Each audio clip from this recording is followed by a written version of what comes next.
What is up, Black Hat members? This is the bully method, which was once made famous by Tim Bird on Facebook. If you guys have tuned in to any of Soulja's community talks, you guys have heard me talk about this. This is like my method that has made me quite popular in the e-commerce space that I transitioned into TikTok. It's really, really intensive in terms of time commitment. But if you're somebody that's just starting and looking to drastically reduce your CPAs in terms of competition out there, this is the method that I would use. Okay, so if I was like young, hungry, just looking for super cheap CPAs, looking to just get a bunch of sales for my dollar, this is what I would do. Okay, so I've covered this a little bit in my course independently outside of this, but this is like an updated model that I'd like to bring forward towards the Black Hat community and show you guys exactly how I set this up. So what we're gonna start with is we're gonna create a conversion campaign, and then we're gonna go down and we're gonna actually allocate a budget to this. Okay, so we're gonna set the budget to $50. That's right, $50. So we're gonna say bully 50, 8 to 10. Let's do 8 to 9 a.m. Okay, so the way that this method works, if you guys have never heard of the bully method, essentially what you're doing is you are outbidding your competitors that are fighting for the same advertorial space by just basically manually cost capping and running accelerated bids and constantly pushing them out of the algorithm bidding. So if you guys don't know how the algorithm views bidding, it's like whatever your cost cap is, whether it's lowest cost or cost cap, it'll determine if that visitor is worth it to be shown that ad based on, you know, if your ad is correlated with their particular interests. So what I mean by that in a simplified form, if you're advertising, let's say sunglasses, and somebody correlates with a particular audience that may be interested in sunglasses, the algorithm will determine that based on their viewing history in contrast to other people that have purchased sunglasses. If their viewing history matches their viewing history, then it'll showcase your ad to that particular person because they express the same behavioral pattern as the person who's checked out and purchased sunglasses. Now, if two people are selling sunglasses, and it's me and you, and we're competing against each other, and I'm cost capped, and you're running automatic bids, if my cost cap is higher than your automatic bids budget, I'm going to be showcasing that ad to that particular customer first, or that potential customer first. Okay, so think about that in very, like easy terms first, and then take that to scale and think about it multiplied by thousands and thousands and thousands of potential customers. If I'm able to bully you out of that bidding structure within the algorithm, I'm going to get the sales, and you're going to think that that product is shit. When in reality, that product isn't shit, your advertisement structure is shit. Okay, so let me help you a little bit on how we can prevent that from happening, especially when you want to test the product. I actually think that the bully method is one of the best product testing methods out there, outside of the 800 ad set bump method, which currently still works, even the 100 ad set bump method. But this is the rundown. Okay, so you are looking at human anthropological behavior in terms of purchasing patterns, and that correlates between 8 to 9 a.m., 12 to 1 a.m., 5 to 7 p.m., and then 9 to about 12 a.m. And the reason why is there's something called breaking the seal. I spoke about this before in my previous talk about this, but human beings have to do something called breaking the seal in terms of purchasing something throughout the day. So when you wake up in the morning, if your parents are going to work, what do? Well, maybe they stop and they get gas. That's breaking the seal. Maybe they go and they get coffee and they stop at Starbucks. That's breaking the seal. The first purchase must be done in excess of what they feel should be spent in that particular time frame. So what I mean by that, it's like if you wake up and you spend $5 on a coffee, and then you see a $15 pair of sunglasses on TikTok, what the fuck is the difference, right? It's $15, you like the sunglasses, you already broke the seal with $5, so it's $20 on the day. That's the way human beings think. The first purchase, though, if they didn't have their coffee yet and they see a $15 pair of sunglasses, because they haven't purchased anything in the day yet, they might not contemplate purchasing that item. So that's why day parting is so important. It's like, why would you run ads at 5 o'clock in the morning? Nobody's buying sunglasses at 5 o'clock in the morning. The sun's not even out yet. So not just particular to sunglasses. That was just a witty example there. But long story short, I think, 8 to 9 is a particular good time because it's when the kids are getting ready. Maybe they're showering. You have some time when you're making their breakfast. You've already maybe purchased something, maybe your morning coffee before they get up. et cetera, et cetera. But I wouldn't focus on getting sales from 8 to 9. I'd say the key indicator of like big time sales utilizing this day parting accelerated bidding budget is like 9 to 11. So at 9 o'clock at night to 11 p.m., I don't care who you are, look at your parents and their behavior patterns, right? Like, what do? They're sitting on the couch, they're watching TV, they're done with the day, they're done cooking dinner, they put the dishes away, and now they have time to relax. Well, some parents decide to relax on their phone. Even teenagers, even young adults like ourselves who are watching this content, right? It's like, you know, between the hours of like 9 to 11, typically we're pretty relaxed, we're on the couch, we're scrolling TikTok, we're looking at social media, and we've already broken the seal throughout the day. Maybe we bought dinner, we bought groceries, etc. So we're more connected in terms of purchasing things online because we've already made purchases for that day. Like, if I know personally, if I've spent $500 in a day on whatever it is, and then I see a product that's like $60 that I like, I'll just buy it because like I already spent 500. What's another 60 gonna do, right? It's like what, 13% of what I spent that day or whatever it is, right? So that's the way I look at things, and I think that, you know, human behavior based on my day parting strategies have correlated to this. So without further ado, let's just dive in. Let's get with the technicals. For this particular example, you know, you can set it from 8 to 9, 12 to 1, 5 to 7, and then 9 to 11. Let's do 9 to 11 because that's like the best time to sell, typically from what I find in terms of like CPA, if you're really trying to farm CPA. So the reason why you want to set a budget is because you're going to be tricking the algorithm in the second phase of this, so not on the campaign level but on the ad set level, to have like an incredibly high budget so that it drives a bunch of traffic towards that accelerated bidding time. And I'll explain that in detail in the next section. So let's go in here and let's just get to the next section, okay? Excuse me. So here we are in the next section. Let's assume I was connecting a pixel with complete payment. Okay, we're gonna select payment, or select placement rather. Deselect those, advanced settings, turn off user comment and video download. Now, if you've watched the SMM panel video and you're using the Spark ad, you would just use the Spark ad for this particular strategy, okay? So this is an agency account, so it's targeting Vietnam. We would obviously target the United States of America. Okay, and then we would just do automatic targeting.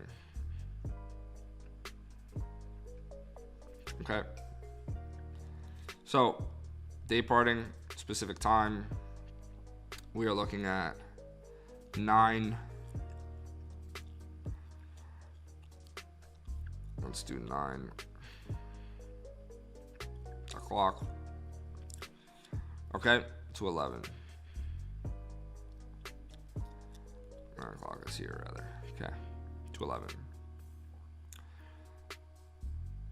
Here, sorry. Okay. Perfect. So 9 to 11. All right. Then we're gonna go to cost cap, and this is important. So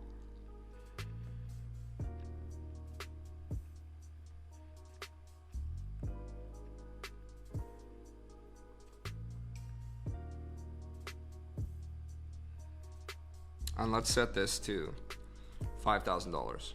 Okay. So you're not going to spend $5,000. You're just setting it towards this budget because you want to drive as much traffic as possible, and it all has to do with math. So sometimes I'll even set it to like 25,000. You know, I'll set it to 10,000. It really just doesn't matter. It's. I think 5,000 is pretty safe. You can even do like 2,500 if you're particularly scared. But remember, we set that budget to $50. So the higher you set this, the better result you're going to get, especially when you're cost capping. So let me explain why. So when you go here to cost cap, it's going to give you an estimated amount. Okay, so this estimated amount is pretty decent. When I used to do this before, it was way less. It was like half of this. But now with the increase in advertising on TikTok, it is roughly around this amount. So once again, the decimal points are very important.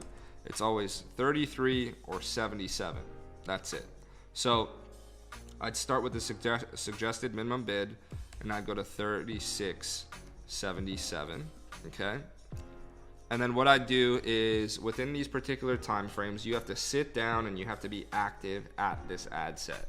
Because what it's going to do is if it's not spending, so if you see that $50 budget on the campaign level and it's not spending, you have to bump this up. And what I always do is I bump it by about 10%. So keep in mind, it's accelerated.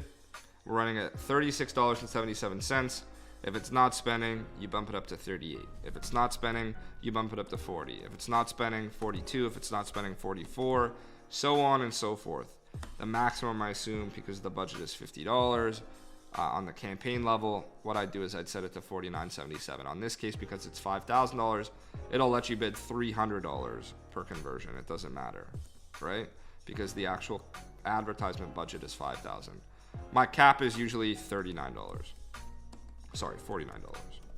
$49.77. So this doesn't necessarily mean that you're going to get sales for $49.77. You can still get CPAs under $5. What you're just telling the TikTok algorithm is like, hey, look, I'm willing to spend $5,000 in 2 hours. So that's what? That's 120 minutes. And I have $5,000. So you can divide the $5,000 by 120 minutes. So do the math on that and determine what you'd be spending per hour, right? Or per minute, rather. So you're spending $41 per minute, right?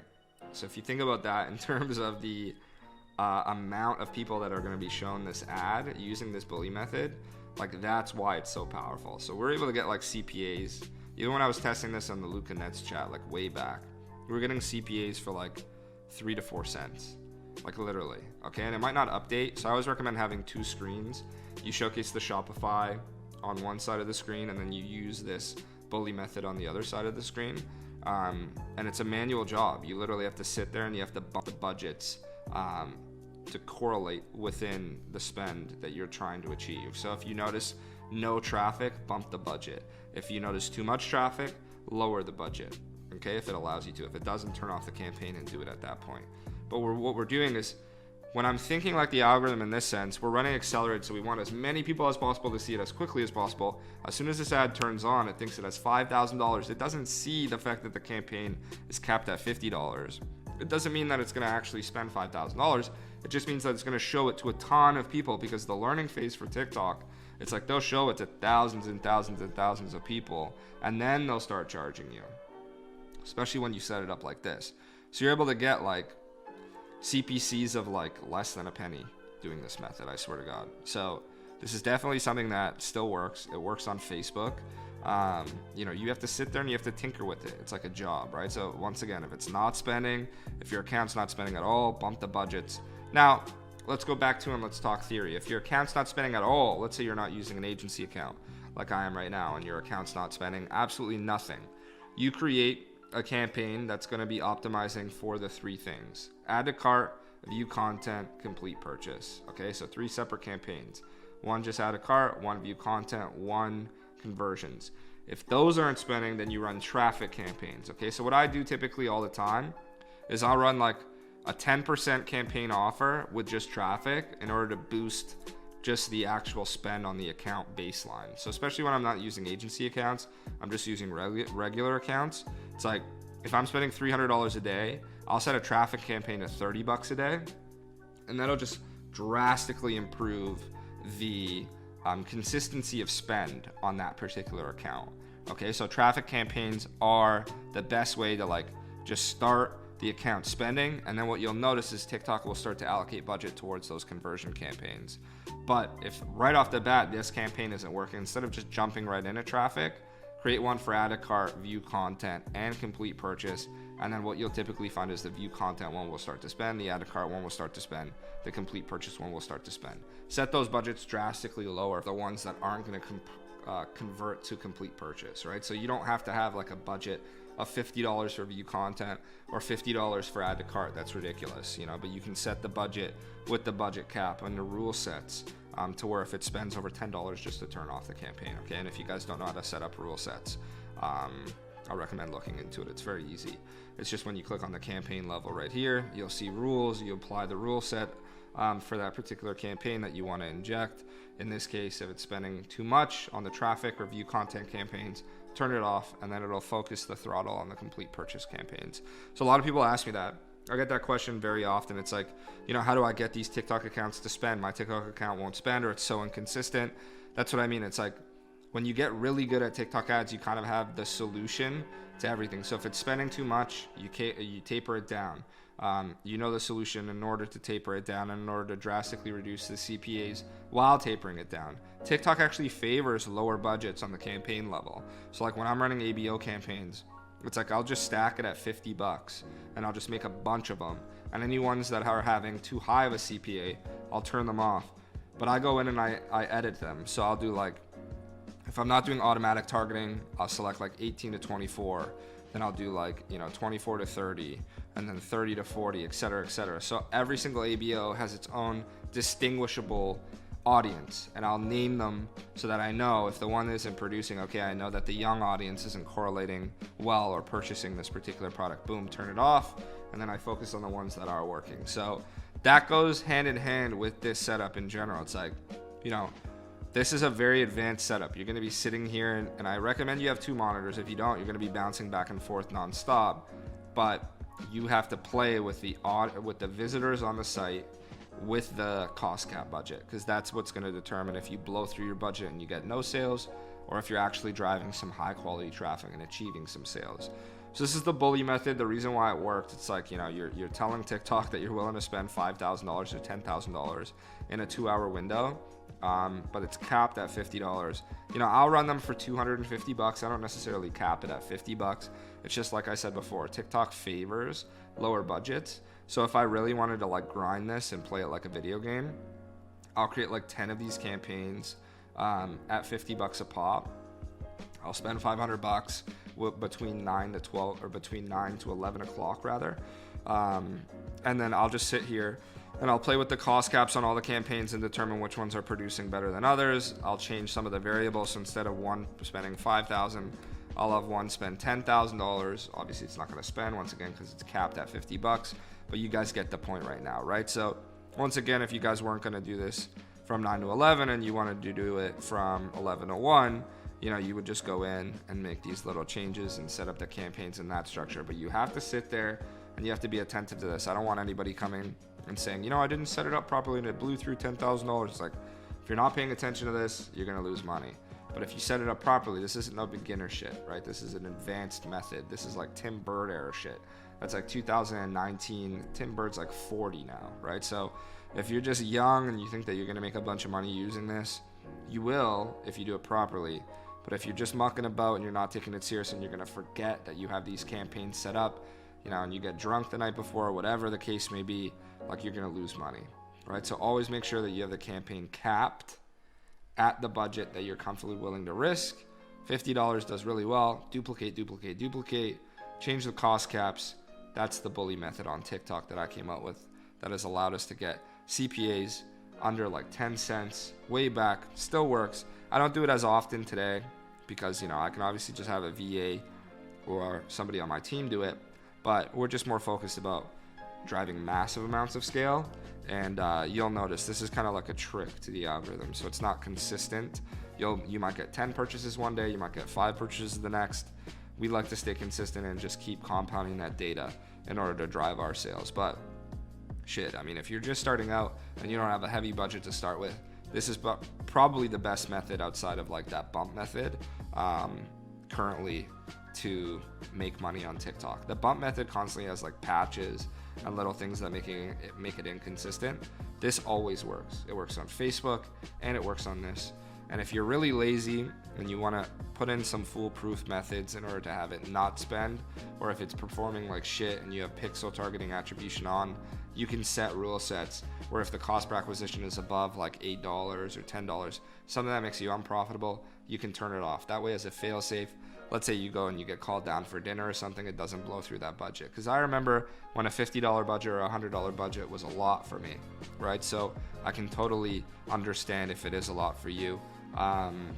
Just keep grinding, and this method works. So without further ado, the bully method for TikTok, Frankie Shaw, Black Hat course. Enjoy.